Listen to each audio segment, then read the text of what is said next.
What is up? People love the internet. It is Dave, it is Duncan, back from Metal Epidemic for another album review. For this review, Duncan and I have been checking out the new album from Canadian electronic rock duo Rythmes. The band's new album, Sonic Trash, will be released on November 15th via Sugar Blood Records. Rythmes, which stands for Raw Overdriven Mind Expansion Systems, were formed in 2016 and composed of Canadian brothers Jacob and Nicholas Bitov. Three times? That feels confusing. Why did they have three? You sure it's like, is that a typo or something? You've been drinking. Like. Maybe.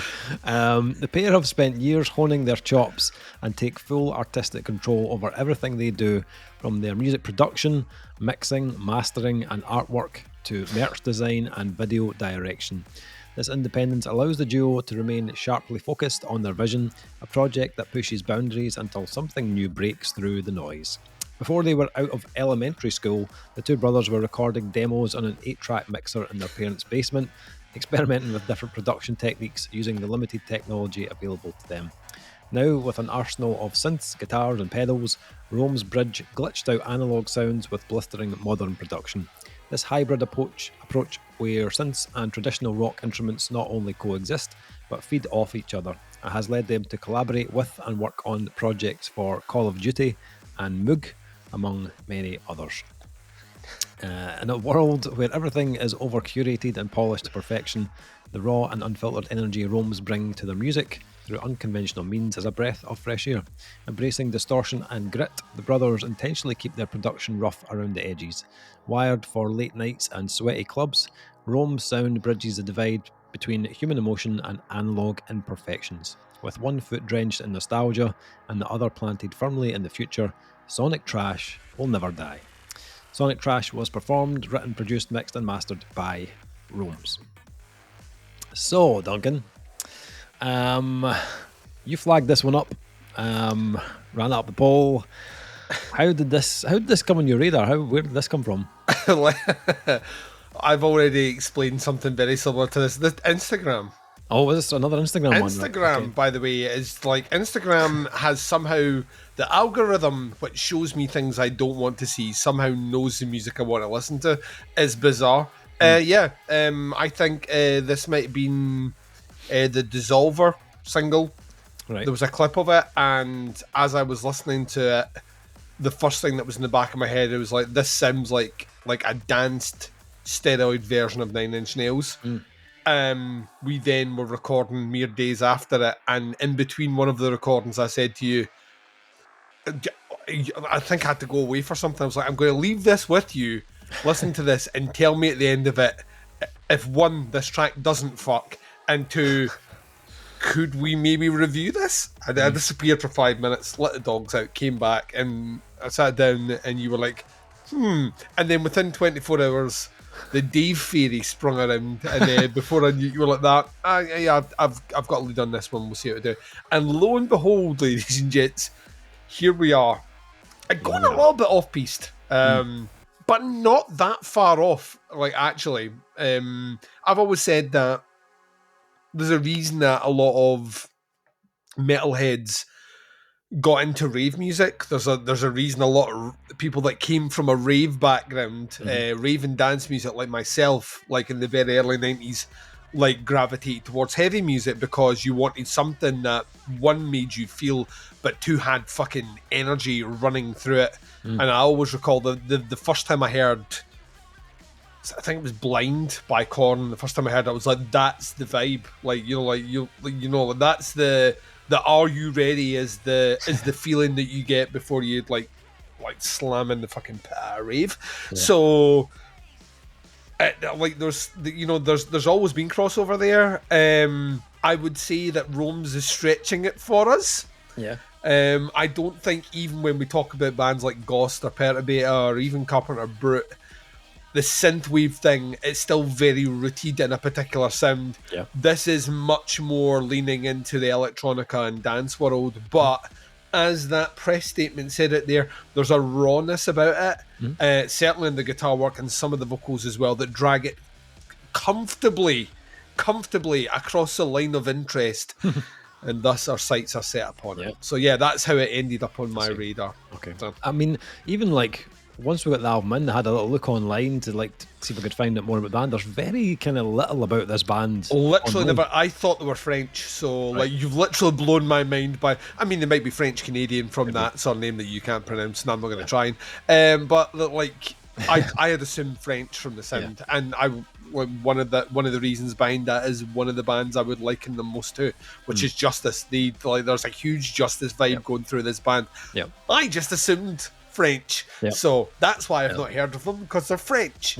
But it's not even like this isn't their first release. Like they have a previous album which came out. The previous album slaps, by the way. It's fucking great. So, but yeah, I expected to be more buzz about this band. Like I feel like these guys should be much bigger than they are. This is kind of odd, but it's a duo as well. Like I saw in the video, those two people, and I was like, that's fucking primed for Metal Epidemic. At this point, if there was just two people doing crochet on a video, we'd likely review it. So that's how much we're locked in to just two people doing shit.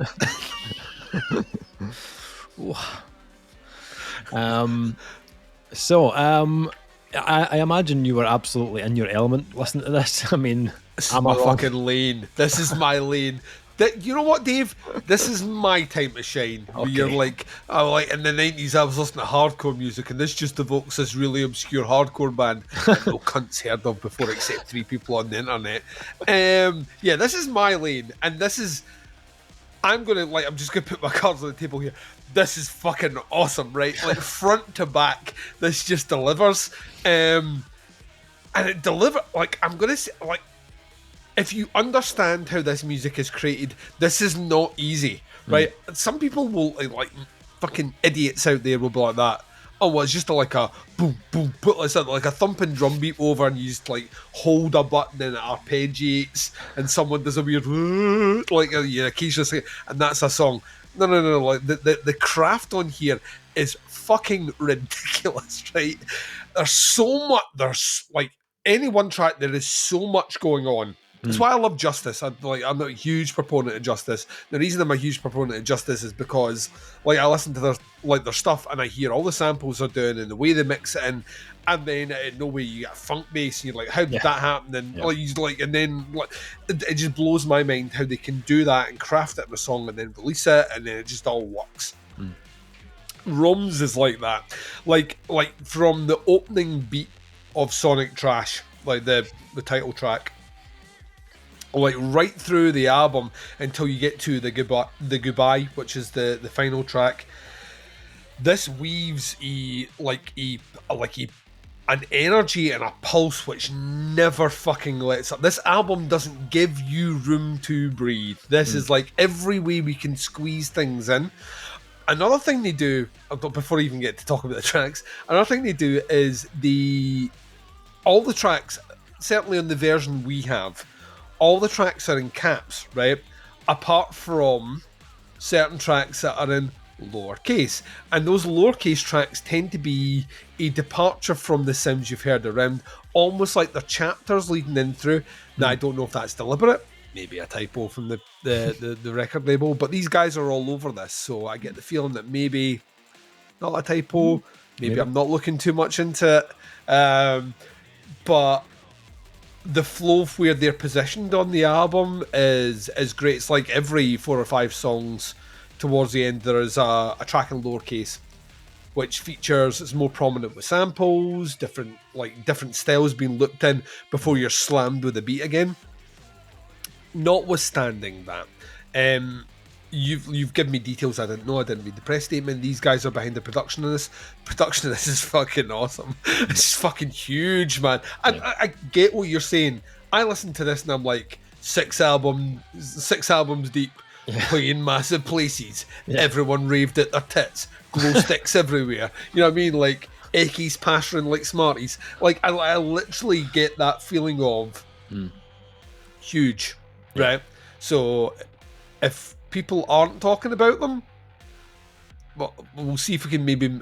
We'll see with our great presence online if we can move the needle like 3 people or something. Yeah, right. So I joked about you. I'm not going track by track, right? But I will see. I'll put up front the bands it reminds me of.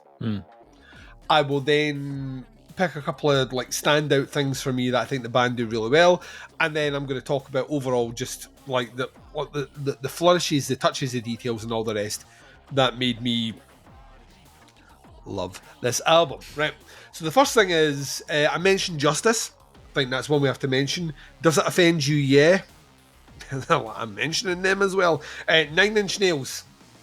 I'll come back to that. There's a bit, I think it might be on Glass-Eyed Idols, where like it goes through lots of things and then it gets to a certain point, and then I am almost 100% sure the drum beat sped up from Closer kicks in. It's like boom, boom, and I was like, oh, just like fucking struck me off with a spanner.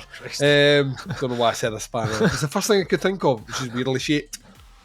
So yeah, so like there's all that stuff there. There's a bit of Daft Punk in here as well, which is super fucking cool. But it's big energy, big beats, big rhythm, huge personality, and it is right there. This entire album sits 2 centimeters away from your face, right? And like that sweaty club like energy is all the way through it, right? So that's the first thing, right? Second thing, the instrumentation of this is nuts, right? So like the kind of glitched out guitar work is amazing. I'd like the attention on that is nuts. Like at times they will go for a much more discordant guitar tone, so they'll just let the guitar play with like lots of effects on it and stuff like that to make it really sound ugly and jangly and staticky. And other times they are literally chopping and changing and moving bits around and glitching out.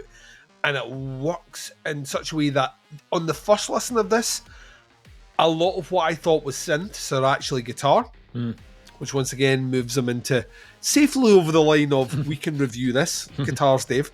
Right there. It's really fucking good. There's also certain bits that I thought on first listen naively might be samples that they've glitched up, and actually now in hindsight, by about the 3rd or 4th listen, beyond, I was looking back going, actually I think that's real instrumentation. They've just fucked with it. You know, they've done something in there. The second thing, third thing, fifth thing, I'll say about this is that on top of that as well, they use like pre-placed vocal stabs, so like phrases that they do and then they mix them around. But they don't fall into Prodigy, we should mention this here because that's an influence as well. Whereas they'll have those things where, like Sonic Trash is a great example, where they have I say sampled because it's been recorded, probably not in the track, and then they've just used it throughout the track, chopped and changed it around. They have those tracks where vocals are just there for stabs, right? And then you have tracks like Another Day, for example, which falls right on that, which is full vocals, a full vocal performance. There's lyrics all the way through, it has a chorus, you lock into it, and it's great. And they kind of shift around that. Some tracks, vocals are much more prominent. Other tracks are actually just there, like I say, like almost like a sample of delivery of something to give it punch, to give it edge.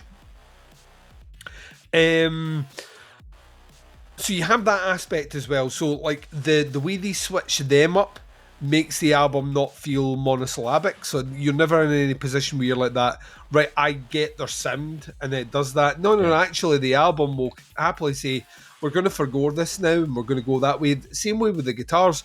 There are times where they forgo guitars in favour of something much more bass heavy or something much more synthetic. Like the push on the track is much more synthetic.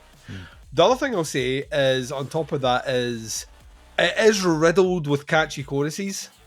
Like you will be walking out, I've been down so long and it's just another day. I'm in now. Like you just feel yourself being. It's catchy, it's punchy, and it knows its audience. If you know what I mean. Like you don't want to be. It's surface level in a lot of respects. A lot of these lyrics maybe do mean something deeper, but you're singing them happily, even if they are more dark or deep. No, you don't get that because you've got that pulsing rhythm in the background, just making you want to vibe out to it. So let's talk about flow of the album as well. So I mentioned that those like lowercase tracks do really well at splitting up, but in general, I think the switches up. I mean, there's a lot of common techniques used here, in the way tracks are set up. They follow the single formula, so like intro, verse, chorus, bizarre, weird interlude thing, and then a verse, chorus, or chorus to close out. They follow a traditional formula, and as a result, most of the tracks here fall into single length. They're all roughly just a little over 3.5 minutes to 4 and a bit, all the way right through. Don't deviate from that. They also don't have to deviate from that. I think that works really, really well for them.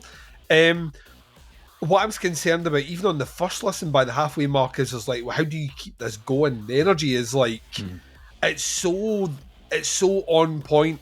Yeah. Like, if we drop this even a little bit, it might actually drag the album down. And the way they've got around that is by not doing that. Like, not really. Like, even when the album goes into quieter sections, you still feel there's a drive pushing you towards the next bit. Something's going to drop. Or something's going to burst out and carry you through. I also love the fact that the album starts predominantly through the first 8 tracks up to the halfway mark being very high energy, very high, like high power. The back half of the album, which starts with the Rails parts 1 and 2, which work really well into each other, and then what they've classed as an intermission, which is interestingly placed because it's later on, but technically it's on the back half of the album, which would make sense. Let's put it to bed. The back half of the album gets a little bit more experimental. It kind of tracks a little bit more with like a slightly augmented pace with darker tone, but it's not as if the band's just been like that, right? The back half of this album is where we get moody.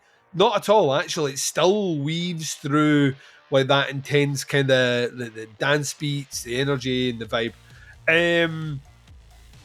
I struggle to get my head around the fact, well, I know that this can be done by 2 people, but at the same time, I struggle to get my head around the fact it's 2 people doing everything. Yeah. That's the bit that like really threw me from that press statement you said there. It's not something I would expect. There's just so much going on that you would expect help has come from somewhere.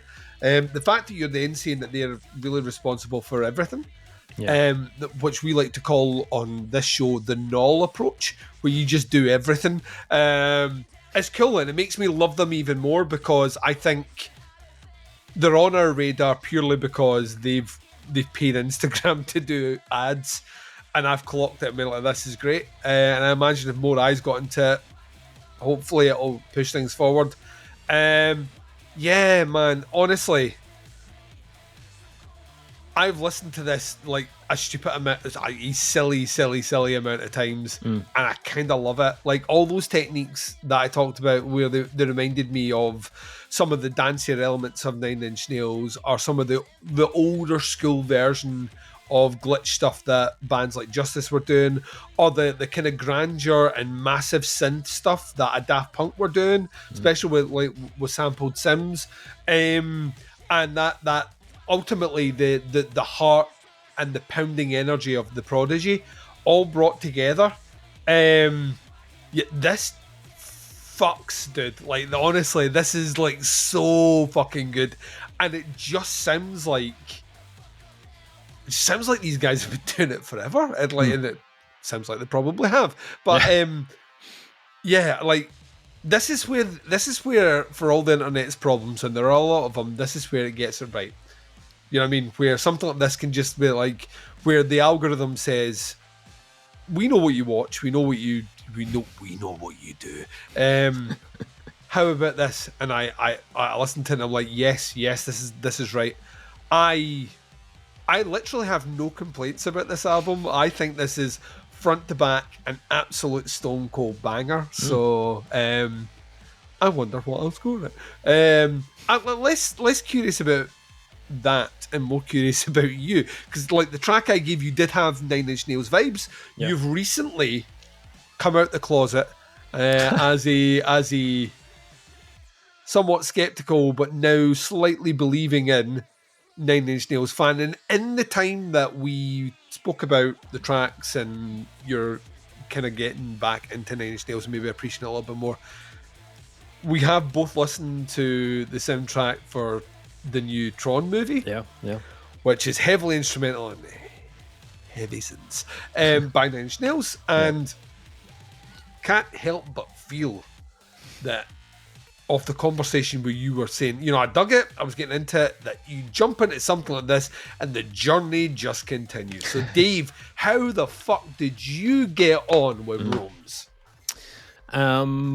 I did check out the previous album. They did in 2021. Still like very electronic and catchy, but probably has more kind of indie rock and 100%. Yeah, like alternative pop kind of influences on it. Than they come up as an alternative band, and they're like now listening to this is not an alternative album. Yeah, there's definitely a shift between that album and this one. And I'll start by saying that the singles that I checked out from the album beforehand, I liked, but I don't think the singles give you the full experience. No. Whereas if you listen to a couple of tracks from the previous album, My Demons Are Still My Best Friends, I think you maybe get more of an idea of what to expect on that album. I liked the singles from this album, but when I heard the full album, it was like, okay, this is a different experience. The magnitude of hearing those tracks together and the way this album unfolds is much bigger. And this isn't a short album. This is like 50 minutes. This is 16 It's the longest tracks. album I think we've reviewed of the 4 albums we're doing tonight, and we've already discussed some bands that are established. Well, we've already discussed about a rock opera album tonight. Yeah. And this is longer by a bit. So I think like an album that length definitely requires some strategic planning. That's very crucial to make sure you are going to keep listeners engaged for that length of time. But like as the album started, I was kind of hooked. And the first chunk of this album goes pretty hard. Like those, as I mentioned, those indie alternative kind of rock vibes from the last album pretty much gone. And this release dives headfirst into something darker, more kind of a more distorted sonic palette almost. And it kicks off in a really fucking big way. Starting with the production. Jesus Christ, the production. It is... The good cans on, it sounds like you're like in the PA. Yeah, it's like unapologetically chaotic, but meticulously crafted at the same time. Like it's layered. There's like, big buzzsaw synths and like pounding drums, huge like bass pulses, and like when I was listening to it, some of it did kind of remind me of like some of the kind of earlier kind of Ghost productions, and not like instrumentally per se, but just in how hard it's delivered. Like like there's a Ghost got lumped in with like our world of music because like it was too abrasive for the other side. Just put over there. Same way Prodigy, like everyone forgets this. The Prodigy were like in Kerrang and Metal Hammer and touring with bands like the Foo Fighters because like Dance didn't know what to do with it, so they were like, it's too dark, just keep it over there. And this has that kind of weight to it in the production, but as I said, musically, instrumentally, it probably has more in common with like Nine Inch Nails, like the way they blend that electronica and industrial with a more kind of rock kind of character. Like you mentioned, there's a few influences on this for sure, like, and the ones you mentioned, you're spot on, like Nine Inch Nails, obviously, the Prodigy, a little bit of Justice as well, wee bits of like KMFDM, even like I was even getting like moments that reminded me a little bit of like Snake River Conspiracy. Daft Punk you mentioned.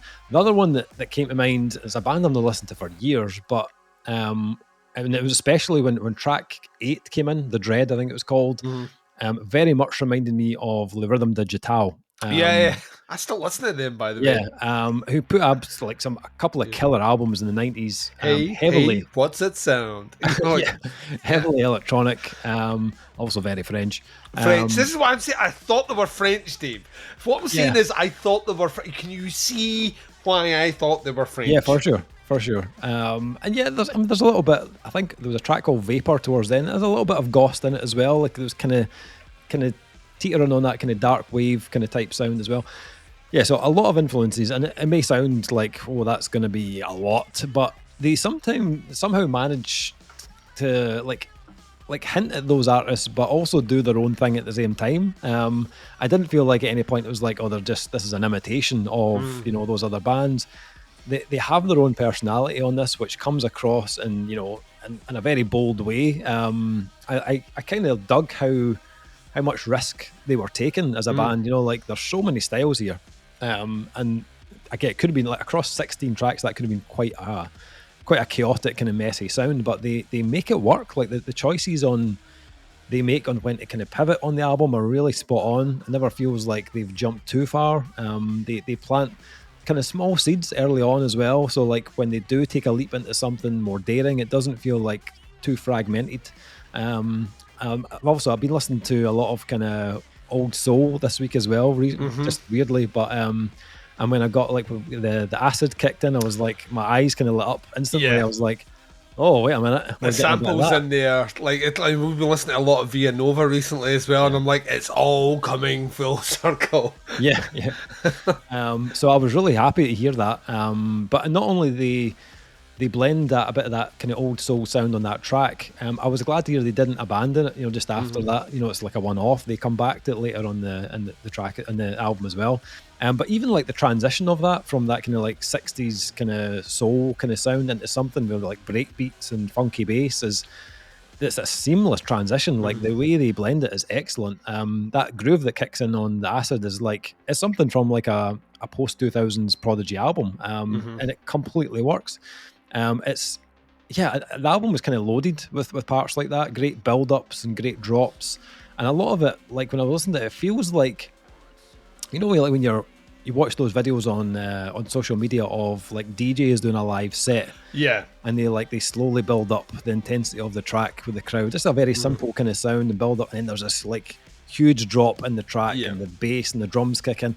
There's a lot of tracks on this on Sonic Trash that that have that same kind of vibe, like tracks like Distorted Feelings, or The Dread as well. Like when the drop kind of lands on it, it's so good. Just like such a kind of like, I like that. Like dance music and the electronic music is like that's where it vibes with like metal music. It's written for the audience. It's written for the reaction. It feeds off that energy. Indie music isn't like you know what I mean. Like indie music's written for like we expect everyone to be quiet and respectful while Pete here sings about the time his gerbil got lost. And like, oh, my little gerbil. You know what I mean? Like that's like these music that like when you're writing them, you're crafting. We wrote music as well, and you would be conscious of, right, we need something that needs to fucking drop here. We need like it's the same here in this world, and Rome's are like hyper aware of all of that all the way through every song. Like sometimes sometimes you like listen to the verse and you're like, this verse is too nasty. You know what I mean? Yeah. Like, how do you change it from here? And somehow they find a way to transition it in a way we're like, oh fuck. And even when it is like a verse like that, they somehow manage to pair it with a chorus that is like super catchy. Yeah. Like how the fuck choruses for days? How does this work? Like I've been singing along with like many of the choruses on this album. Glass-Eyed Idols is an absolute banger. Or Dissolver, which sounds like it could have been on a number of early Nine Inch Nails albums. Well, this is how they got me, Dave. This is how they were like, send them that's the track I heard. Was it? And I was like, oh, holy fuck, right? Like this is what I need. Yeah. And to be honest, like most of those tracks that have the big choruses were the singles that they've released. But it was good to hear that like the rest of the album doesn't just like follow that same blueprint. There are tracks they start to pull back a little, give you like a moment to settle. Rails Part 1 being like a good example of something. It's got a little bit more melancholy in it, something a bit more melody focused. It reminded me a little bit of the band Sure, whose album we reviewed this year. French as well, Dave. That's interesting that you should mention that. Kind of more haunting feel. The only kind of bit I wasn't completely kind of sold on was that section. Rails part 1 into part 2 and then the intermission. And I was it's a weirdly placed track. It is so weird. Like Rails part 2 and intermission are both very short. Like the 2 tracks combined are just like over 3 minutes. And I know like Rails part 2 has some of the motifs from Rails part 1, so I could see like the relevance. I did feel like that part, just the momentum was a little bit kind of like, we're kind of slowing just a little bit here. And like looking at the track listing, 16 tracks, I'm assuming it's probably, if it's on vinyl, it's going to be 2 discs because they're not fitting that one. Yeah. I would think so, yeah. Maybe 4 tracks aside or something like that. So you're talking like those 3 tracks are all on one disc, which I'm not totally sure about. But it does pick up after that on Give Me Some Heat, which has a bit of like the UK bands at WARGASM had a little bit of that kind of vibe about it. And then it finishes really well. A combo of Give Me Some Heat into Rock and Roll as a Sleep works really well. They have really good chemistry, those 2 tracks. And then that heavy ending on the hijack kind of sets up Vapor really well to get something a bit darker and more mysterious. And the Goodbye is a good closer. It doesn't go out all guns blazing, but it kind of just winds the album down. So yeah, I had a really good time with this. I enjoyed it. I don't think it's perfect for me. I think, like not every track was a home run, and there was maybe that kind of little section in the middle maybe kind of slowed down too much, but I had a blast with it, a lot of fun. And I kept thinking to myself when I was listening to it, this sounds half as good as it does live as it does on this album. Yeah, and it's going to be fucking huge. It's going to be incredible. Huge. Yeah. So yeah, a band I wasn't familiar with at all, but like firmly on my radar now. Yeah, definitely check this one out. Scores. What was scoring? Sonic Trash by Rome's. Oh, this is getting a 4.5 for me. This absolutely fucks front to back.